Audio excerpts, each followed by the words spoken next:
the old junior high and stuff.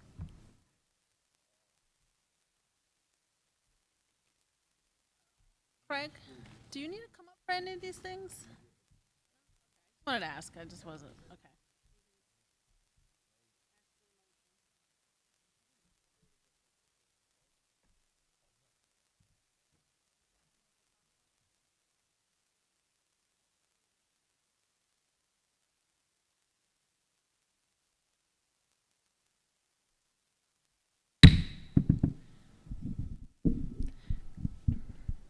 Calling the meeting to order. We'll start off with the Pledge of Allegiance and moment of silence.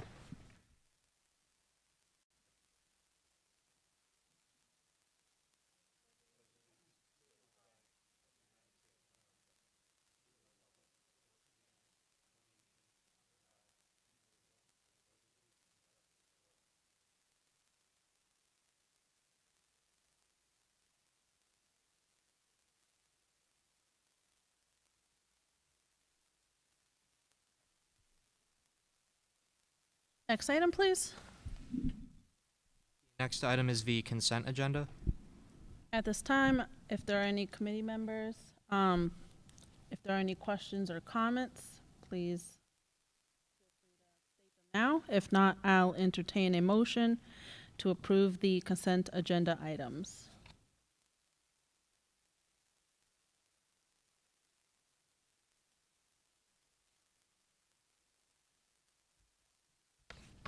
I'll make a motion to. Is there a second?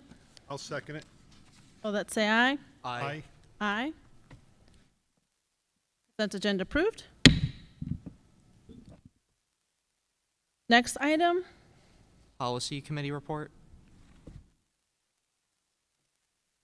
so Jessica Bouchain, along with our attorney, Amanda, that is here tonight, along with the administration, was it in a committee, worked on updating our code of conduct for the district.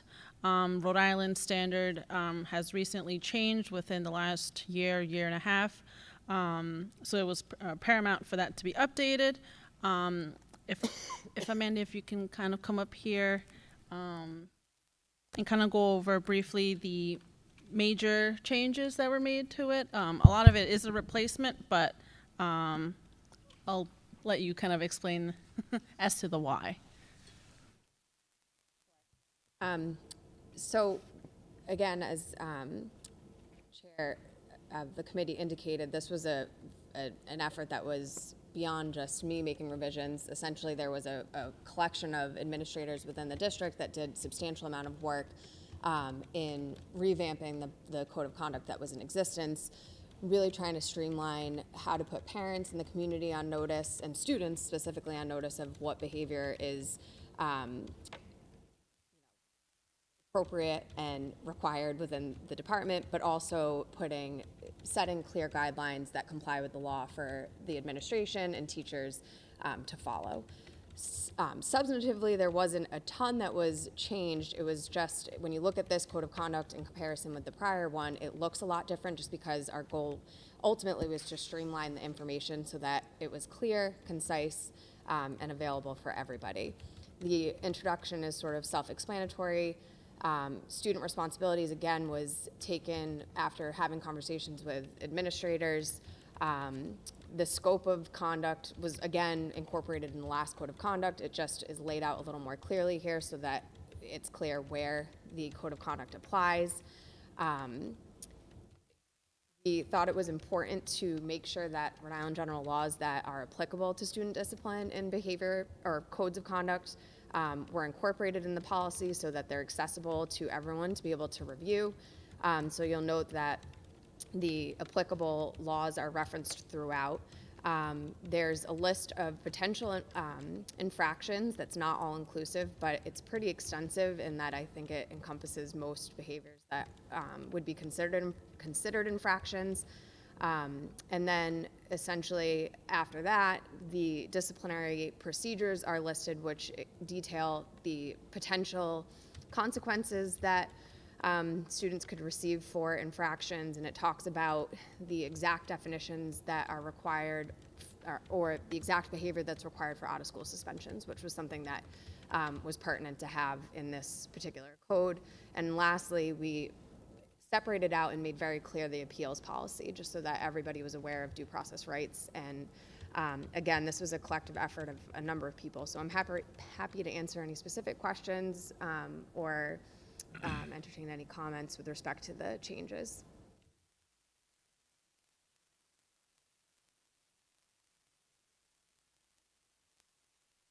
Ryan, I think you just had one comment made about the language. Oh, yeah, sure. So, Over to you for that. yeah, I think that just in the fourth paragraph, final sentence, where it says, any changes and/or differences decreed at state or federal levels would take precedence over the East Providence Behavior Code. I think that should be changed to East Providence Code of Student Conduct. Questions, second paragraph. At the commencement of each year, each school principal shall ensure that the Code of Student Conduct is distributed to each student in their school. Each student and their parent guardian must acknowledge in writing that they have received a copy of the Code of Student Conduct. All students must adhere to the standards outlined in this policy regardless of whether they signed the written acknowledgement. So just a question, and maybe better fit for Superintendent Ferrand. What would our administration do to ensure that we are receiving the written acknowledgement from families?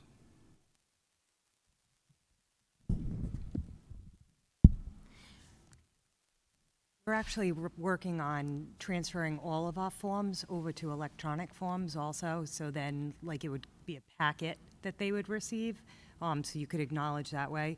But like any of our forms, the administrative assistants usually track it and then reach out to families when things are not returned. Do you expect to see any disciplinary action if these forms, this one or any other forms in part, that are sent home, are not received back and signed? Possible, yes. Conversations on that you might be able to share, and if not, that's okay. But Yeah, in terms we of- haven't really discussed that at this point, because it's new to the Code of Conduct. I think, if I may, I'm sorry, Superintendent, but that last sentence is sort of to address that situation, right? Because Awesome. ultimately, we want our community to be held to this code. And if individuals, you might think of the scenario where someone does sign the written acknowledgement and says, I didn't sign that, but they commit a serious infraction. We don't want to put the district in a situation where they have no remedy. And so this, although we would love to have written acknowledgement from everyone and have everyone acknowledge also that they provided the written acknowledgement, this is a catch-all, which legally we can do, indicating, and especially if forms are virtual, people are on notice and you're upheld to the standard regardless of whether you sign that acknowledgement.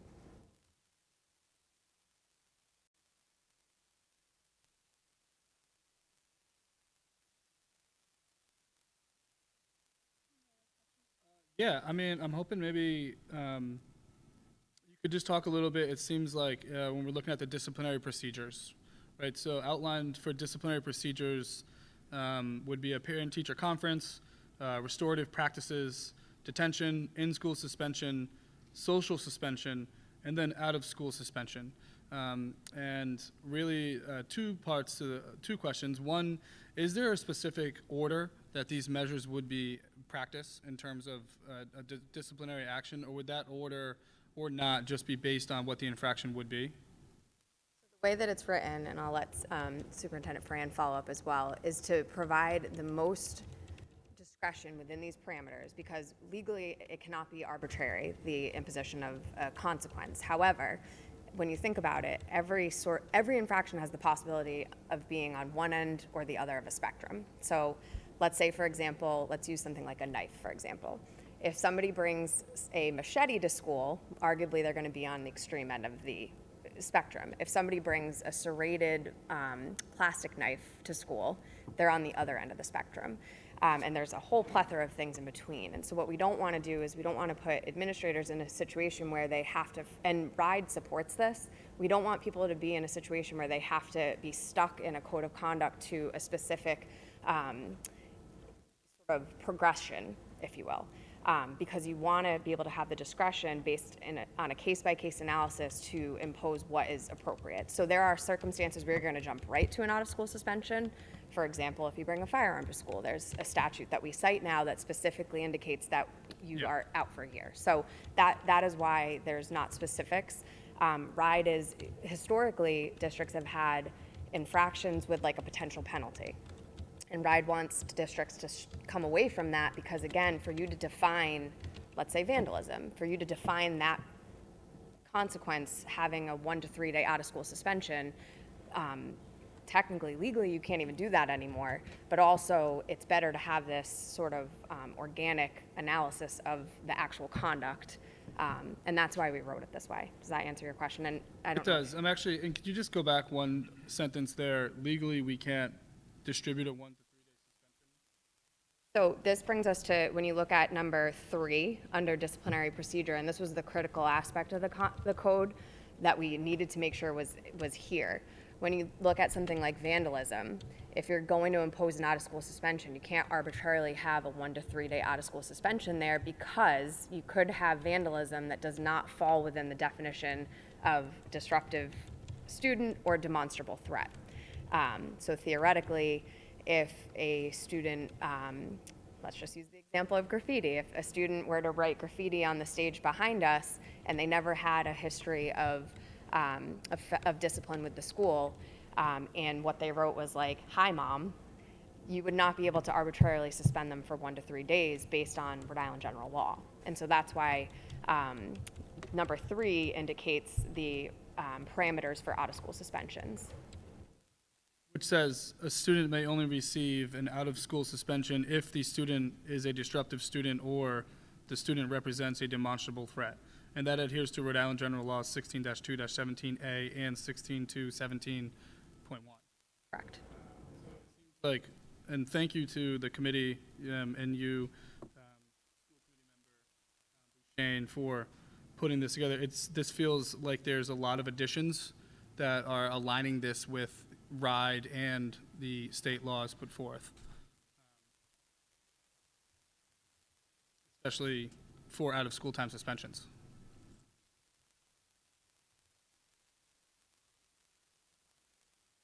I just have a question, where you picked a nice phrase, "Hi, Mom."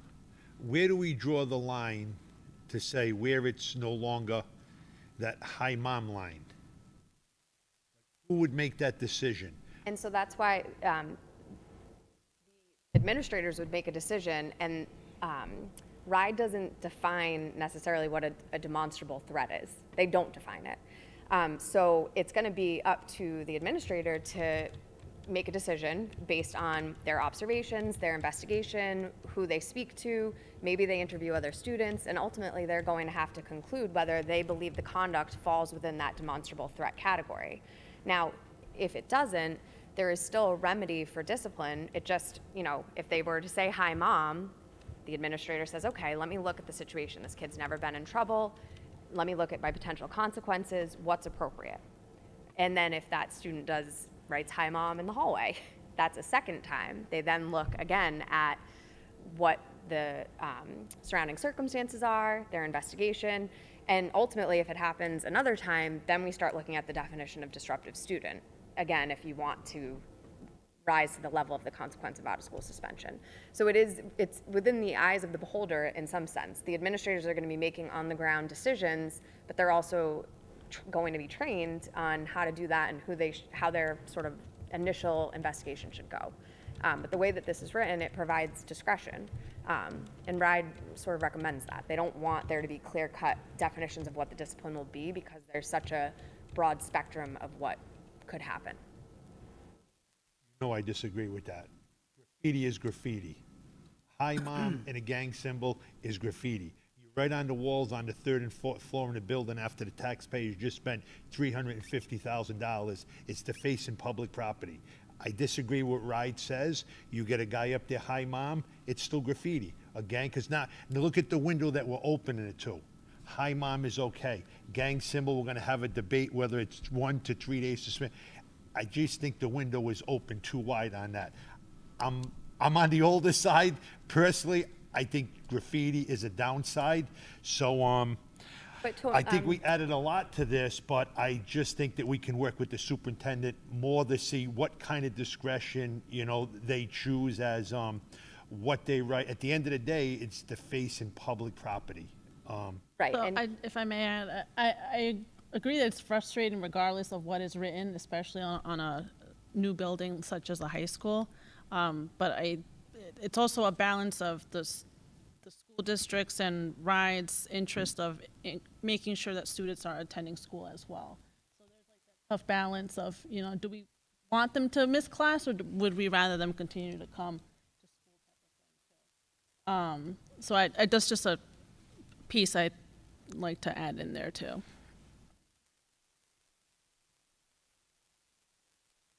Yeah, my next question was how many people do we know that work for RIDE that live in the city of East Providence? Because it's okay to make these rules when you're not paying these bills for these beautiful buildings. We got another one coming online in hopefully another year and a half, So I understand, and Jen, that's why I kind of have issues like with rules like, the taxpayers in East Providence support these buildings, they pay for these buildings. And I just think, I'm from the old school, heroin addict didn't start out shooting and smoking heroin from day one. If you track the medical records, they start off with a less complicated drug, and look where they end up. Graffiti starts off with, it's okay to write this, then I get a slap on the wrist, then the next thing I write this, then the next thing I'm drawing, and that's why our entire city is covered with the graffiti and gang symbols. And I'm just concerned about that getting brought into any of our schools, but mainly, I don't want to say, the elementary levels, but, the Riverside Junior High is still a beautiful building. I just want to make sure we stay focused on, new kids moving into the neighborhoods, more low-end families moving into the neighborhoods if we keep a close eye on graffiti.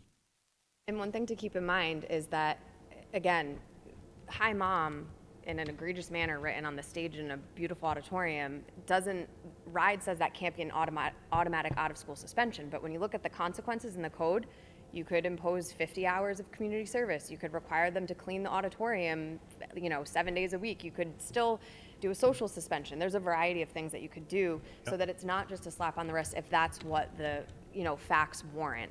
And the other thing to keep in mind, just because this is something that Jessica and I had spoke about, if you do these sort of restorative practices or kind of remedial consequences and the student doesn't complete them, that is another infraction. That's insubordination. So if that's, if you give certain consequences for that action and then the student doesn't follow up with the restorative practices that were imposed, you're going to be in a position to impose another consequence. So I know it's frustrating, but keep in mind that there's a lot of discretion within this code that allows for you to protect the beautiful high school and the other schools in the community. Right, because essentially, in just continuing to move forward on this specific Hi Mom example, you write Hi Mom in the auditorium, you're catching 25 hours of restorative practice, right? So you have to, community service. You write Hi Mom again, and now Hi Mom again the third time. Now it starts moving on that it's becoming a disruptive behavior. I agree with that assessment because, again, you're not responding to Discipline action rehabilitative. would continue, kind of going back to my first part in terms of, is there a specific order to these measures? There's not, but if it's a habit or it's a continuation where these measures are being exhausted, that's when it then moves on to, an out-of-school time suspension and onward and forward. That would adhere to the law as well. Absolutely. And I'm sure this would happen, but just want to make a quick note, if possible. I think it's great that these would all potentially be sent out electronically to families for e-signatures, but also just for overall awareness. And when they are sent out electronically, and as these policies continue to get revamped and approved, and we move forward, if all of the footnotes could also be clickable links. There's a lot of footnotes that are just linked to the state laws that the policy language is referring to, and if those footnotes could also be clickable links to the state law, I think that would be beneficial to be able to, jump to see the language of the law as well, to hold everything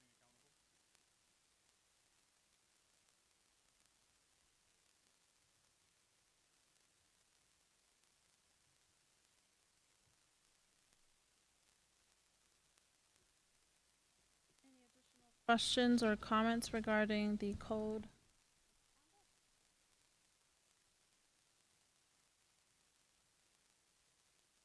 Just so I can follow this a little bit, like I said, I'm just look at things a little bit different, that's my nature. But, for four, egregious behavior, so when we have A through I, they would all fall under the same more or less category? When Point- you look at, Just directly where threatened you are? behavior, i.e. arson, bomb threat, you know what I'm saying? And then you go to B, arson, assault, bomb, then you got fighting, bullying, sexual harassment. Then when you get down to, fire alarm and 911, they all fall under the same category, how we got them joined here? No, this is just a way to put folks on notice of potential behavior that would qualify as an infraction. We group things together that are similar in nature, but every single behavior that we believe is an infraction will be looked at independently. Individually? Yep. Okay, I got you there, And- right. And like what Tony's saying, though, the things that are categorized under endangering behavior are all would be very disruptive. So that those would all pretty much like potentially warrant like out of school time suspension, Right, but not necessarily. right, and that's sort of the, Just grouped together just for ease of like being able to see that the examples, because this also is not everything right, and can change. correct. Right, Ryan, like I said, I just look at some of these. Those are all the most aggressive ones. Right, Yeah. Cindy, maybe you can, have we ever had anybody pull a fire, I shouldn't even say it, but, pull a fire alarm in our schools? Not in recent memory, but yes, I'm sure. Don't look at me. Yeah, not, knock on Okay, wood, yeah. not recently. All right. Because like I said, I when I look at some of these, I look at them in a little different. Anything that would, require a first responder, you know, we basically come light siren, they blow every Yeah. red light. So something like that, I personally would pick the book up and drop it on them. I don't want to talk to the parent, you know what I'm saying? Those things in society today, in my life, is just totally, for a high school student, junior high student, those issues, that's why when I see these kind of pooled together, I just have a lot of different things. When we're asking somebody to endanger their life to come here because we don't know if it's true or not, because some individual thinks it's funny to do certain things on this page, that I want to just make sure that we look at it as a whole different thing. And that is the way I look at it with some of them.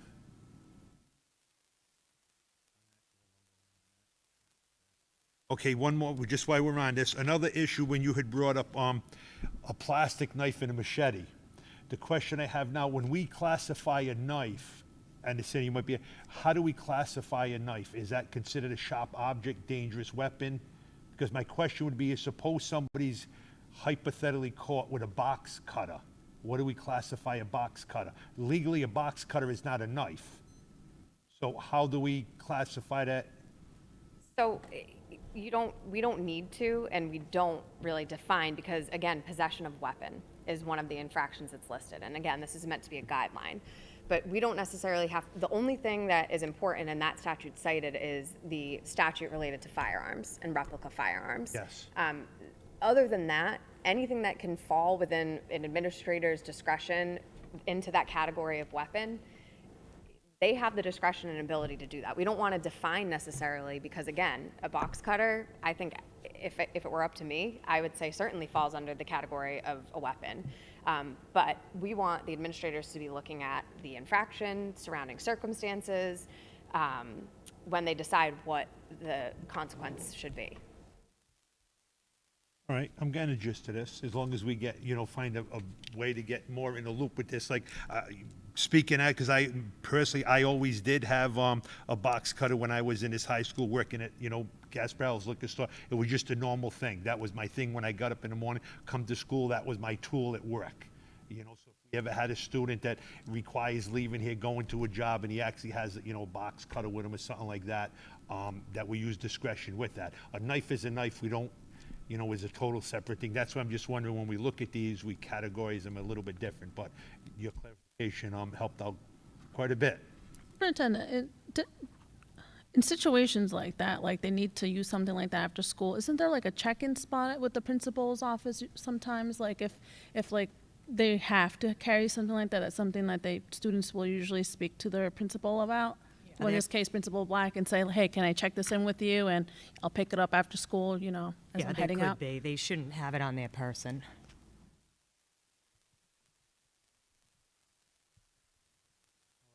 Crayons on the radiator in elementary school. All right. Any additional you. questions or comments from the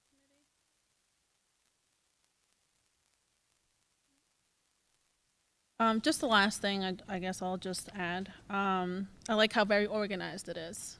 So that way, if you want to quickly, you know, revisit it at any point during the school year, you can easily, you know, take a glance at it and know where you need to look at. So I think it's very user-friendly, very straightforward.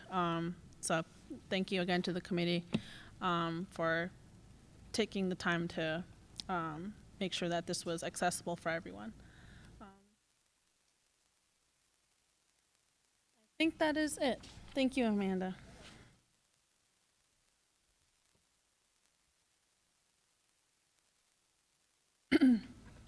Next item. Next item is public comments.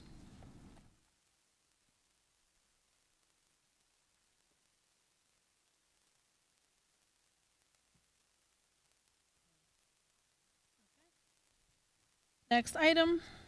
Budget Workshop 1, main office conference room. With this,